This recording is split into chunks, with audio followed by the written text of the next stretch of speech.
Hey everybody, Jeff aka GCurse here. How are you all doing today? I will openly admit I like to think that I have closed my heart off. I really do not have that much compassion for many people, especially criminals, and because of that I hate to say that sometimes it leaks into other aspects of my life. But there are times that I will watch a case from Unsolved Mysteries and it will cause my heart to beat a couple beats before it covers itself with ice again. But anyway, I got one of those cases for you. I present to you the case of David Allen Johnson, also known as the East Stockton John Doe. Now, this is one of those cases that was not uploaded to the Film Rise Unsolved Mysteries YouTube channel. So this will be a video. I'm not sure why it wasn't uploaded to their YouTube channel. It actually has an ending to it, which we will find out at the end. But as always, if you like what you watch, feel free to click that subscribe button, click the bell and the like button. If you want to, you can always contact me. The links to my contact information, whatever you want to fucking call it, is in the description itself. I may be a little bit out of it because I've been up since about 2 a.m. this morning. It is 7:47 a.m. now. I woke up after going to bed at about 11, and I'm still a little bit tired. So, but yeah, that's why I may seem a little bit out of it. But anyway, I'm going to get to that video right after these commercials from the 1970s.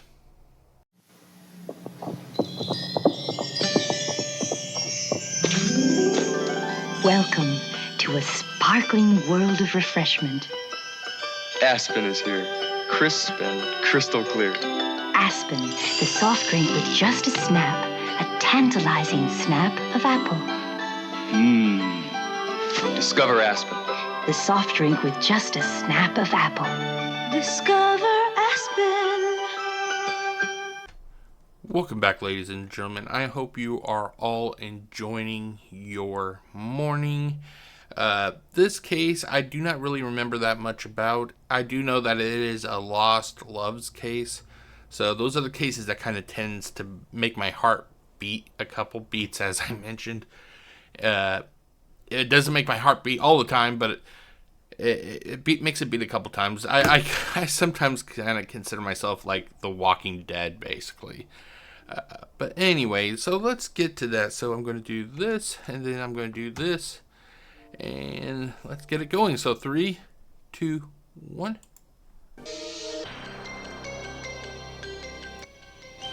Good morning, sir. How are you today? I just want to check you out real quick. Around Sutter General Hospital in Sacramento, California, he is called simply Sir or John, short for John Doe. He is unable to speak or communicate in any way. He has no name and no past. And I think that's a fate worse than death that anybody could have. Yeah, if you die, you die. But people still remember you. But what if something happens to you and they don't know who you are? You're basically forgotten. I can't help but think of a fate worse than being forgotten. I think that is what is worse than death itself, if you ask me. Faces an uncertain future. He has been in a coma for 7 months. On September 24th, 1993, John was walking along Waterloo Road in East Stockton, California, 45 miles from Sacramento, when a motorcycle swerved to avoid an out-of-control car. John was struck down. He sustained a very significant... That's kind of like literally a no-win situation, if you ask me. The motorcycle driver, swerved to, basically save himself because there was an out-of-control vehicle. But in the process of saving his life, he accidentally, I consider it an accident because, he was trying to save his own life because of another incident going on. He came in contact with the John Doe. So I can't help but think that that poor motorcycle driver he he real bad, like wrong place, wrong time, and all that. And I also feel bad for the John Doe, because I'm pretty sure he didn't anticipate on waking up in the morning and doing his stuff and getting hit by a motorcycle rider. Like, nobody was really a winner in that case. I'm wondering what caused that car to go out of control. If it was a criminal that was trying to evade police, I don't know.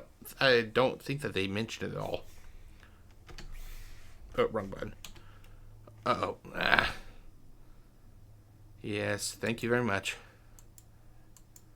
Oh my God, seriously? Why did they go back to this? With bleeding and bruising of the brain, as well as breaking both of his legs. He didn't have any property with him, no money, no luggage, no baggage, nothing in his pockets. There's no way to identify this person. So it sounds like basically he could have been like a transient. John's condition has improved slightly in the last 8 weeks. He sometimes responds to his caretakers by fluttering his eyelids or squeezing a hand. Authorities say they need to find his family as soon as possible. The recovery of coma patients depends a lot on familiarity, families, friends, bringing back ideas, things that he's done in his past, people that he can recognize and relate to.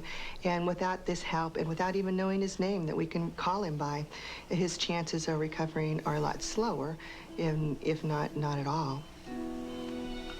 John is 6 feet 2 inches tall and weighs 165 pounds. On his left forearm are tattoos that depict a lightning bolt and what appears to be the letters PBI. Somewhere, there are family and friends of this man called John Doe who are looking for him. If you can help, please call our toll-free number, 1-800-876-5353. Okay, so that is it for this video. This was actually a real short video. That's why I kind of picked it for this morning. Because, like I said, I've been up all night, basically. I only got like 3 hours sleep. And, I just wanted something quick and, to give you my thoughts. It's kind of sad, a family, could be missing, and was missing their loved one. Because, like I said, this does have an ending to it. I wouldn't say... I want to say that it's happy, but ultimately, you'll understand my reason for not, to sound kind of dour, basically. But let's get down to the very bottom, or to this part, because we already know what happened. Extra notes. This case first aired on the May 4th, 1994 episode. It was excluded from the film-rise release of the Robert Stack episodes. Why? I don't know. Why are these cases not being uploaded? You would think that they would want the whole vast library of Unsolved Mysteries on their website, or on their YouTube. I mean, I think I've heard reports are like over 1,000 cases. You're telling me that you wouldn't want something like this on your YouTube page? I just don't understand why. Let's see. This has similarities to the Daly City Man. Basically, it's kind of like the same thing. If I remember correctly, the Daly City Man was somebody who fell off of like a highway overpass or something like that, and they were trying to find his loved ones. But anyway, let's get to the results. Hold on, let me zoom in. Okay, so results. Solved. A viewer, Barbara Lemke of Key Largo, Florida. Wow. On the other side of the country, East Coast, wow. Recognized John as her brother, 54-year-old drifter named David Allen Johnson. She and their other sister, who lived in Southern California, recognized him based on his tattoos. They had not been in contact with him for several years, describing him as a free spirit who moved to different places throughout the country, working odd jobs. That actually reminds me of another case. I'll tell you about it in a minute. Barbara last saw him in Florida around 1991. After making the connection, they contacted California Highway Patrol and sent pictures of him. They knew about a scar on his finger that had not been publicized. In July 1994, nurses began calling John David. When asked if that was his name, he responded by blinking affirmatively. Hospital officials believed that he was actually David. They believed that he was actually David. CHP officials, however, were not convinced. They wanted his relatives to come and visually identify him. Unfortunately, at that time, the sisters weren't able to come to Sacramento. Barbara had financial difficulties, and their other sister was in poor health. Jeez. Officer Fry, after viewing David's pictures and the information on his driver's license, was 99.9% sure that he was John. Maybe I think they meant to say that he was David. He then contacted a public relations firm hired by the hospital and told them about him. However, this information was apparently never forwarded to the hospital, and he remained unidentified. Jeez. Sadly, on October 17, 1996, John passed away from coronary artery disease and injuries suffered in the accident. 4 days later, officials from the Sacramento County Coroner's Office were able to locate David's fingerprints and compare them to his. They were a match, confirming his identity. Jeez. Like, now you know and understand why I said that this case was solved, but I wouldn't really say that was a happy ending, because the poor guy, it sounds like that he died by himself. It sounds like his sisters could not get to him in time. That's sad. Like I said, there's times that even though I try to freeze my heart to everything, there's still cases like this. It kind of gets an emotional reaction out of me, because of the fact that he basically passed away by himself. He may have had hospital workers there by his side talking to him, but that's not a good substitute for having family, though. Okay, and sadly, they do not have a find a grave for David Allen. Hold on. Let's see. I have it up here also. David. Oh no, I don't. Let's see here. Let me check my files. Hold on. David Allen. Oh, I don't even have it there. Oh well. But I'll just look for it here. Yeah, David Allen Johnson. Sorry. Okay, so what I'm going to do is I'm going to actually David Allen son find a grave. We may actually be able to find. Okay, no. Because they said he died in 96. Okay, looks like they may not have it.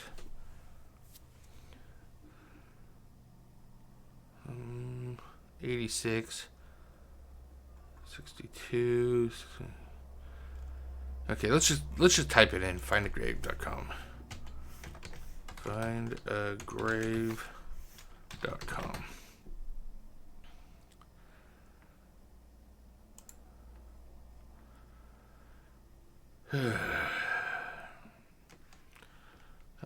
David Allen Johnson. I don't know the year he was born, but let's 1990. Search. David Allen Johnson, October? Now let's see here. Let's see if this matches the. Does it say when he was born, possibly? No, date of birth, no. Okay, and when did it say that he passed away? October 17th, 1996? No, that's, wait, hold on. No, it's 17th, 1996. I'm just going to check this, just to case, Oh, it doesn't even say, have any information. Oh, jeez. See, that's the downside, you know, like sometimes. Yeah, okay, they don't have it. They only have a few entries. That's the downside, you know, of websites, you know, sites like Find a Grave. Sometimes we just can't find who we're looking for, and if you know, there's nobody to give the information, then it won't be there. I still say that this is a nice website, but sometimes it just doesn't have everything we're looking for, you know? Okay. But that is about it. So let's do this. Okay, so when I return, ladies and gentlemen, it will be with my final thoughts. I will be right back. Lower food prices. Alpha Beta brings them home. Hi there. But Ellen Hamill. What's your name? My name's June Holman. Are you an Alpha Beta shopper? I most certainly am. Why do you shop at Alpha Beta? It's terrific savings. Do you regularly compare prices at Alpha Beta with prices elsewhere? Well, I've just recently done it since I've seen your commercials. You mean you believe me on my commercials? I had to see for myself. And it is true. Alpha Beta saves you money. That's the point we're bringing home. So tell a friend. Okay, everybody, welcome back. Before I get to my final thoughts, I actually totally forgot something, and like I said, I'm a little bit tired. I wanted to show everybody what I was kind of referring to. I said that there was what they said that him being a free spirit, that he kind of oh god, that he was a wanderer, that he had a free spirit, and how that reminded me of a case, and that case was that of Hugh Harlan. This is actually one of those weird cases that I really like. And basically, he basically worked only when he felt like, he said basically when the will or his spirit kind of willed him to work, basically. He was one of those kind of free spirits. And this is actually a very unique case. It's a whodunit. It's a mystery upon a mystery upon another mystery. So yeah, that's why I remember kind of remember this case to the one that we just watched. Okay, but yeah. But that is it for that. Time for the final thoughts. If there was ever a case or a case type where I strongly suggest that you always try and stay in contact with your loved ones, it is the case of David Alan Johnson. Basically, try to make sure you keep in contact with your loved ones if you have any, because who knows, there may be a time where that we could be in an accident and we end up dying, and I would, if I could, I don't really have that many family members left.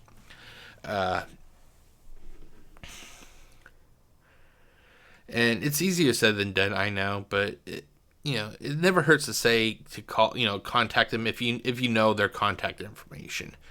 It never hurts to contact them and just say hello and say that you care and all that stuff, because who knows, there is a chance that they may be gone, But yeah, so that is it for this episode, or this installment of Black Site Files from Unsolved Mysteries. As always, if you like what you watch, which I hope that you did, feel free to click that subscribe button, click the like and the bell. You'll be alerted to new content when I release it. And that is about it. My name is Jeff, aka GCurse, wishing you the greatest of days, and I will see you next time. Peace out.